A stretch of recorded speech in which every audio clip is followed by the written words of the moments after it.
For this project, I asked people of all ages and genders 5 questions. What is love? How does literature portray love? What does pop culture want us to think love is? How has the concept of love changed over time? Is the word love too overused?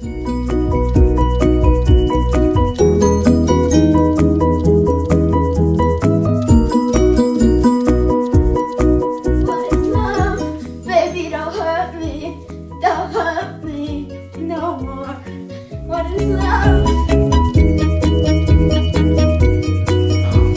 What is love? It's when you care about someone unconditionally and you be there for them no matter what the cost or no matter what they do to you or whatever. What is love? I would say love is an overwhelming feeling that people have for one another. And it's almost like indescribable, but you would do anything for that person to make sure that they're okay and they're happy and does not go away easily and doesn't go away overnight. I think love is trusting someone enough to open up and be vulnerable in front of them. Love is like the wind. It's everlasting. There's always emotion. There's a force that just pushes you and compels you to follow wherever it takes you. So if that means it's taking you to the person that you love, then that is love. The science of love. So what actually is love? Love can mean many things. Love can follow many paths and be shown in many different ways. But it's all still love, right? According to Soul Pancake's Tinder, the game of finding love, the science of love video, making love a game is supposed to help us find our next boyfriend or girlfriend. Even though most of us know it's a game, and quite frankly we fail at it, it's still known as love. When we keep trying, it's called urgent optimism, meaning we still hope someone will like us enough to say yes.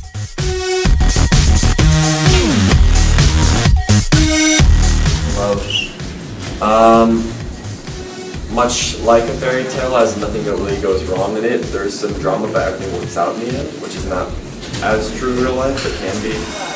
I feel like it sort of makes it like super sappy and kind of like a perfect dream kind of thing, when in reality it's not that at all. I think it depends on what genre of book you're reading, because you can have Romeo and Juliet where two people are so in love with each other that they end up dying for each other. Then you have other books where it's just guy meets girl on a train and spends his entire life looking for her. Love in literature.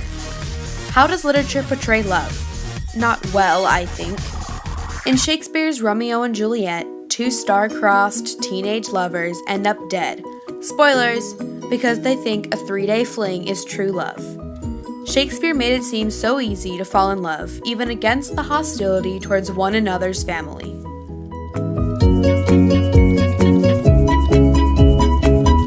And I think that pop culture wants us to believe that love is perfect and makes everything perfect, but the reality of it is that like even if you're in love, you're probably going to screw up, and there are going to be things you don't like about the person, and it takes work to make love work.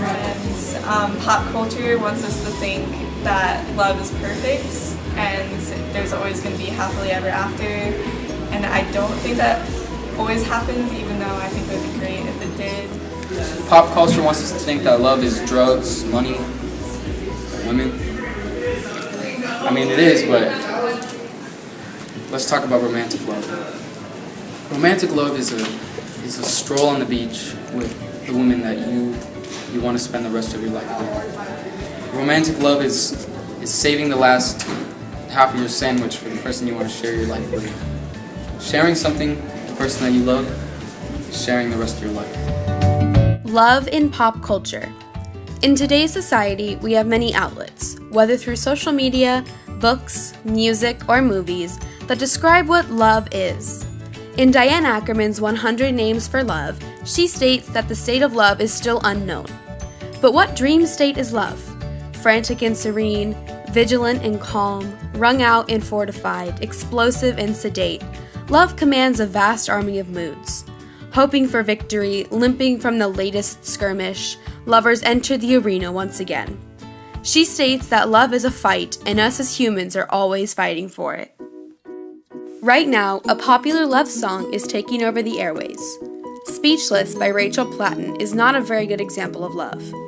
In her lyrics, why does this part always go so fast? And I really want this to last so bad. Words distract us, but we know the truth. Just give me that touch. Quit talking too much, I'm ready. I think she's too focused on sex and not actually having a loving relationship with the person. Too many popular love songs are solely based around sex, drugs, and alcohol, instead of cherishing what you love.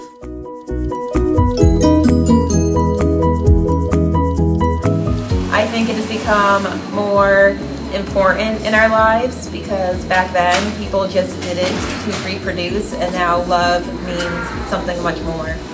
I think now it's definitely less genuine. Before love was like a big thing. Before love, you can have like a serious relationship with somebody, and there's not a lot of like misuse, which is a big problem. Love over time. Long ago, couples were formed by parents. These were known as arranged marriages. Almost no true love was found in these marriages. Soon it changed so that anyone could marry, regardless of status, wealth, skin color, religion, etc., etc. But now it's almost gone back to sort of arranged marriages. Many people now believe in love at first sight. In Elliot D. Cohen's Is There Love at First Sight, he states that there is a difference between liking and loving someone at first acquaintance. He goes on to say, indeed, liking someone, even liking someone a lot, is not the same as loving the person. So while you can definitely have liking at first acquaintance, can you also have loving at first acquaintance?